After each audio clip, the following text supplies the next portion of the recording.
இடத்துக்கு வந்திருப்பாங்கன்னு சொல்லுவாங்க. நாங்க என்ன சொல்றோம்னா இந்த பட்டியலில் இதை வச்சதுனாலவே நாங்க இவ்வளவு வரைக்கும் பின்தங்கி இருக்கோம் நாங்க சொல்றோம். இன்னைக்கு வடக்கே வன்னியரை எடுத்துக்கிட்டீங்கன்னா பாத்தீங்கன்னா கோடீஸ்வரராகவும் இன்னைக்கு பொருளாதாரத்துல அதிகமான செல்வந்தராகவும் இருந்திருக்காங்க.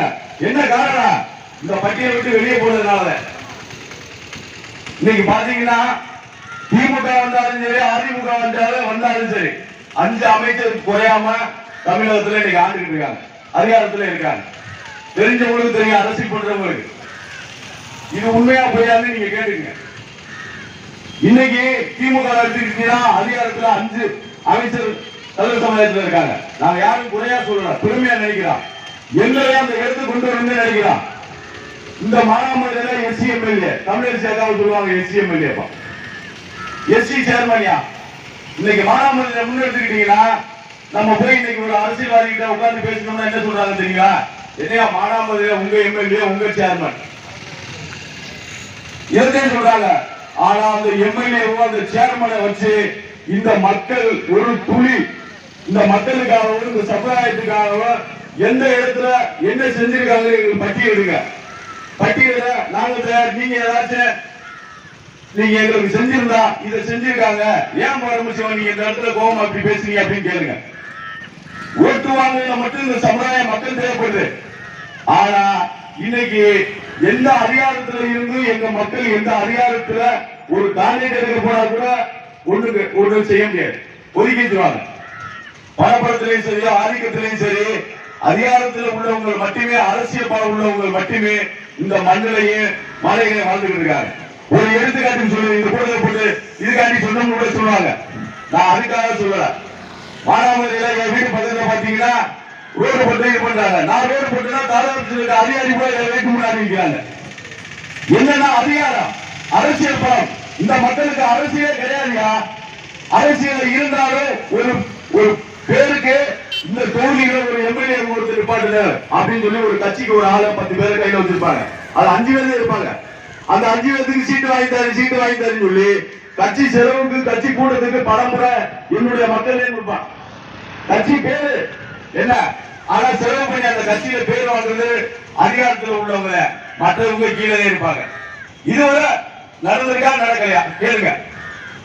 நடந்து கொண்டு இருக்கு, இன்னைக்கு நடக்குது. இன்னைக்கு இது வந்து எனக்கு போக வழி இல்ல, மற்றவங்களுக்கு போக செலவு பண்ணி இதே தாசில்தார் எல்லாம் பண்றாரு. இதே ரோட்ல கலெக்டர் போறாங்க, பார்க்காம இருக்காங்களா? கம்மாய் தெரியாம இருக்கா? ஏன் நான் மட்டும் உடனே வருகிறா? எனக்கு அதிகார பலம் இல்ல, அரசியல் இல்ல என் பின்னாடி. அதனால என் மக்கள் ஒற்றுமை இல்ல. அதனால என்னை விலக்கி அடிக்கிறீங்க, அவங்க அடிக்க முடியாது. இதை நல்லா புரிஞ்சுங்க. சிஐடியில இருந்து எஸ்பி துறையில இருந்து எஸ்பிசிஐ உளவுத்துறையில எல்லாருமே இருக்கீங்க. கூட்டம் போட்டோட வந்து பாக்குறாங்க, போயிடுவாங்க. எங்களுக்கு ஒரு பிரச்சனைனா எந்த அதிகாரியும் எதுவும் பண்ண மாட்டாங்க. ஏன்னா என் மக்கள் ஒற்றுமே இல்லை. ஒரு பிரச்சனைனா 1000 பேர் தலைவராக காவல்துறை பயப்படும். அப்ப எப்படி பயப்படும்? ஒரு பிரச்சனைனா குழுபூஜை எண்ணிக்கை அறுவாறு சொல்லி என்னுடைய சகோதரர் ஆலங்குளத்தில் என்னுடைய அன்பு தம்பி ஆறுநம்னு சொல்லி ஹாஸ்பிட்டல் வராங்க. ஒரு 2 மாசத்துக்கு பிறகு அவனை கூட்டிட்டு வந்தீங்க. ரைட்டு, ஆறுனா அறுவாத நீக்கா இந்த சித்தா ஸ்டேஷன்ல நீ என்ன வழக்கு போட்டுக்கணும்? அவன் அறுவாறு எடுத்து குரு பூஜை இன்னைக்கு அவனுடைய போர்டுக்கு முன்னாடி ஆடுங்க அரெஸ்ட் பண்ணிட்டு வந்தீங்க. சந்தோஷம், ரைட்டு, தப்பு பண்ணுங்க, நாங்க வந்து அதை தவறுனே ஒத்துக்கிறோங்க. அவன் அறுவாறு ஆடணும், நீ வழக்கு போடணுங்களா? இருந்து ஒருத்தர் சைக்கிள் வந்தாரா ஆலங்குளத்து பாதையில அந்த பைபாஸ் ரோடுக்கு போனாரா. அவரை வழிமறிச்சு என்ன அந்த தம்பி அவருடைய பணத்தை கேட்டு அறுவாலை வச்சு மிரட்டணும் சொல்லி வழக்கு போறாரு. இந்த காவல்துறை இந்த சித்தா ஸ்டேஷன் எவ்வளவு கொடுமையா? நீ செஞ்சதை நீ செய்ய சொல்ல, அவன் என்ன செஞ்சாலும் அதை மட்டும் நீ எடுத்து வழக்கு போடுற. நீ ஏன் போற ஒரு வழிப்பறி பண்ணணும் சொல்லி அவனை என்னுடைய தம்பியை திருட்டு போயாக்கி அவனை உள்ள வைக்கிற. இதெல்லாம் என்ன கொடுமையா? கேட்கறதுக்கு நாணயத்து போனதுனால நீங்க என்ன வேணாலும் செய்வீங்க. இதே மற்ற சமூகமா இருக்கட்டே 500 பேர் திரண்டு வந்தாலே செக்கா சேர்த்து உடனே அனுப்பி விட்டுருவாங்க. என்ன கொடுமை பாருங்க. கேட்கறதுக்கு நாதி இல்ல. எந்த அரசியல்வாதி கேட்கிறா? எதுக்கு எடுத்தாலும் உங்க சேர்மன் உங்களுடைய எம்எல்ஏ மக்கள் என்ன பயனடைறாங்க, என்ன செய்யறாங்க? இந்த திருப்பணத்து பக்கத்துல மஞ்சள் குடின்னு ஒரு கிராமம், அஜித் படத்துல வர்றது மாதிரியா அந்த படம் பேரை மறந்துட்டேன். அத்திப்பட்டி கிராமம் மாதிரியா இருக்கியா திருப்பூரத்துல அந்த மஞ்சள் குடி கிராமம்? யாராச்சும் போனீங்கன்னா மரப்புறத்து பக்கத்துல மஞ்சள் குடியில ஒரு கிராமம் இருக்கு. அந்த கிராமம் தீவு மாதிரியா. அந்த ஊரை சுத்தி வெறும் கருவ மருந்த, எந்த வசதியும் கிடையாது. இன்னைக்கு வர ஒரு டேங்க்ல இருந்து வீட்டுக்கு ஒரு லைன் இருந்து தண்ணி இல்லையா? எவ்வளவு பெரிய கொடுமையா? அதை கேட்டு சேர்மன் அங்க உள்ள யூனியன் ஆபீஸ்ல எல்லாம் மனு அளிச்சு அந்த மனுக்கு எந்த ஒரு பலனும் கிடையாது. ஆளுங்கட்சிகிட்ட போய் சொன்னோம்னா அவருக்கு வேண்டியவருக்கு செய்யணும்னு சொல்லுவாரு, மற்றபடி செய்ய மாட்டார். அந்த ஊரையே ஒரு அதிகார பவன்ல ஒருத்தர் கையில் வச்சுக்கிறார். எங்கள் மக்கள்னால அங்க எதுவுமே செய்ய முடியல. ஏன்னா அவங்ககிட்ட ஒற்றுமை இல்ல. 100 வீடு இருக்கிறாங்க, 100 வீட்டுல 10 வீடா பிரிச்சு வச்சிருக்காங்க. எதுவுமே செய்ய முடியல. அவங்களால வாழ்றதே ஒரு காட்டுக்குள்ள வாழ்ந்துட்டு இருக்காங்க. கேட்கறதுக்கு நாளைக்கு கிடைக்கு. இந்த சமூகம் அரசியல் ஆளுமைக்கு வர வேண்டும் என்று நாங்க சின்ன சின்ன எங்களால முடிந்த அளவுக்கு இந்த சிறு சிறு கூட்டங்களை நடத்திக்கிட்டு இருக்கோம். அதே போல ஒரு பிரச்சனையை முன்னெடுத்தோம். இந்த ஆங்கில பள்ளிகள் நடத்திக்கிட்டு இருக்காங்க, ஸ்கூல் இங்கிலீஷ் மீடியம். அந்த இங்கிலீஷ் மீடியத்துல டைரின்னு ஒரு டைரி போடுறாங்க. அந்த டைரியில ஜாதியை குறிப்பிட்டு கேட்கிறாங்க. ஒரு குழந்தைய பள்ளியில சேர்க்கிறோம்னா நம்ம பள்ளியில சேர்க்கும் பொழுது அவனுடைய ஜாதியை சேர்த்து பள்ளியில சேர்க்கிறோம். ஆனா இவங்க டைரியில ஒரு குறியீடு எழுதுறாங்க. அந்த குறியீடுல ஜாதி என்னன்னு எழுதிட்டு வாங்கன்றாங்க. நாங்க அதை ஒரு 15 அதிகாரிகளுக்கு ஒரு மனுவா அளிச்சிருக்கோம். இந்த மாதிரியா கேட்க கூடாது, வைக்க கூடாது. 10வது எழுதி அந்த ஜாதி தெரியாம குழந்தைகள் நல்ல ஒரு பழக்க வழக்கத்தோட நட்போட வளர்றாங்க. 10வதுக்கு பிறகு அந்த ஜாதி அந்த டைரி எழுதி ஜாதிகளை தெரிஞ்சவனே சிலர் அவங்களுடைய பழக்க வழக்கத்தையும் முடிச்சுக்கிறாங்க. நீ கீழ் ஜாதி நான் மேல் ஜாதி என்று அந்த குழந்தைகள் பார்த்து அது தவறுதலா இது பண்ணி பழக்க வழக்கம் கெடுது. அந்த ஒரு குழந்தைகள் குறைவான ஜாதி என்று அந்த பழக்கத்தையே மாற்றிருக்கலாம். இது மாதிரி எல்லாம் முறையிட்டவனே இந்த சௌதரிய பள்ளியில போய் முழுவதும் அந்த பிரின்சிபாலை சந்திச்சு முறையிட்டா, மனுவா அளிச்சோம், கூப்பிட்டு பேசினாங்க.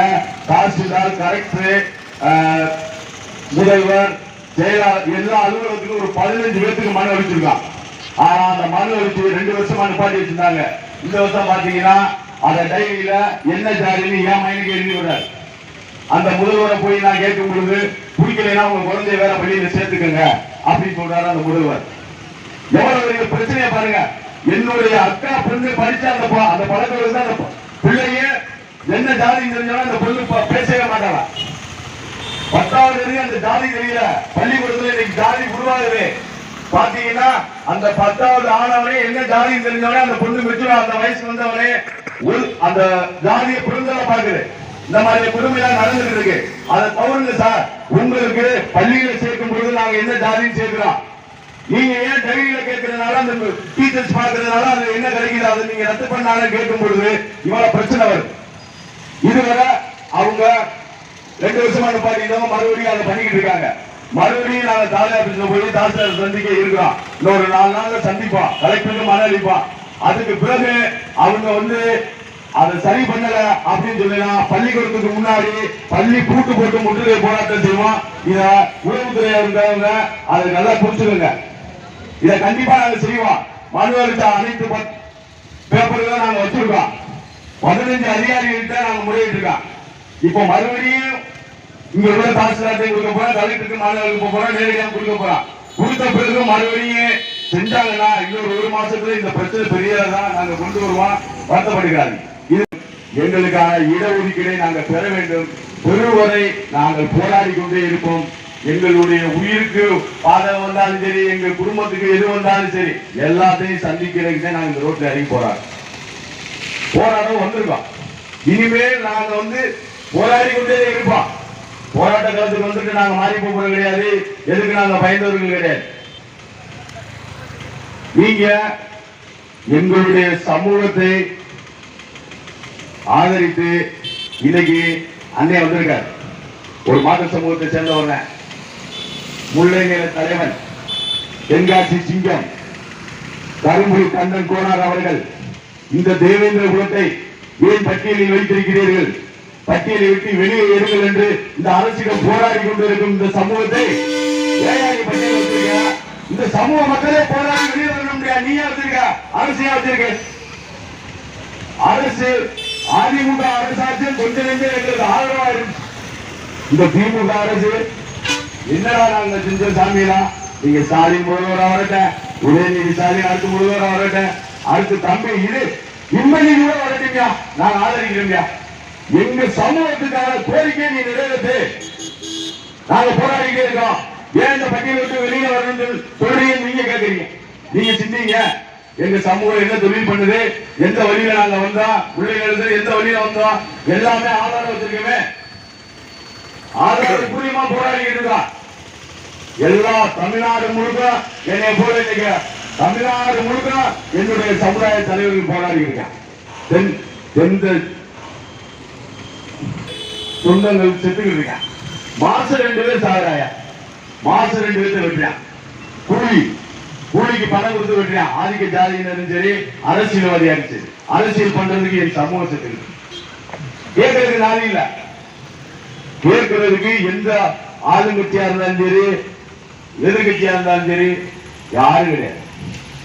உங்களுடைய ஓட்டு வங்கி மட்டும் வேணுங்கிறீங்க.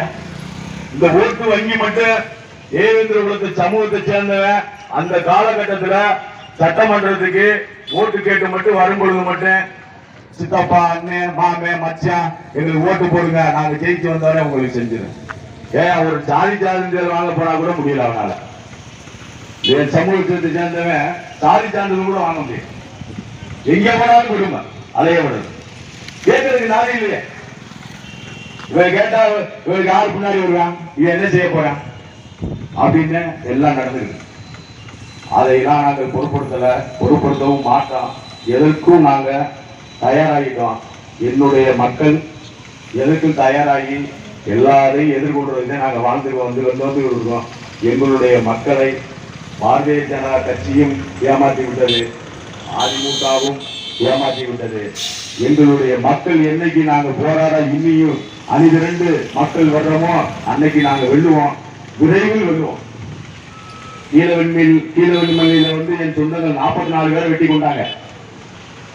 அதனுடைய வெட்டி அந்த தீவிரத்துக்கு உறுப்பினர் குற்றவாளியே இந்த அரசு அன்னைக்கு என்ன பண்ணல, நீதிபதி விட்டாங்க. அந்த குற்றத்தையும் என்னென்ன இல்லாம ஒண்ணுமில்லாம ஆக்கிவிட்டாங்க. அந்த குற்றவாளியை தண்டித்தது எங்களுடைய சமூகத்தை சேர்ந்த என்னுடைய தலைவங்க அந்த முதலாளியவே வெட்டி கொண்டார்கள். அதுபோல என் மக்கள் ஓய மாட்டான், ஓய்ந்திருக்க மாட்டான், எப்பயும் ஓய மாட்டான். இதை வென்றே எடுத்து காட்டுவோம். என்னுடைய பிள்ளை காலத்தில் என் பிள்ளைகள் நெஞ்சை நிமிர்த்தி நான் தேர்தல் வேளாளர் என்று சொல்ற அளவுக்கு போராடி இருப்பான். சொல்லுவேன், விரைவில் சொல்லுவேன், சொல்ல வைப்போம். நாங்கள் இந்த பட்டியலை விட்டு வெளியில வருவோம். வந்து எங்களுக்கான இட ஒதுக்கீடு, இட பங்கீட பெற்ற தீர்வோம் என்று சொல்லி இந்த நிகழ்ச்சியை ஏற்பாடு செய்த அன்பு தம்பி திலகராஜ் அவர்கள், பாஸ்கர் அவர்கள், அண்ணன் கிருஷ்ணன், அண்ணன் வீரையா அவர்கள் அனைவருக்கும் என் நெஞ்சார்ந்த நன்றி.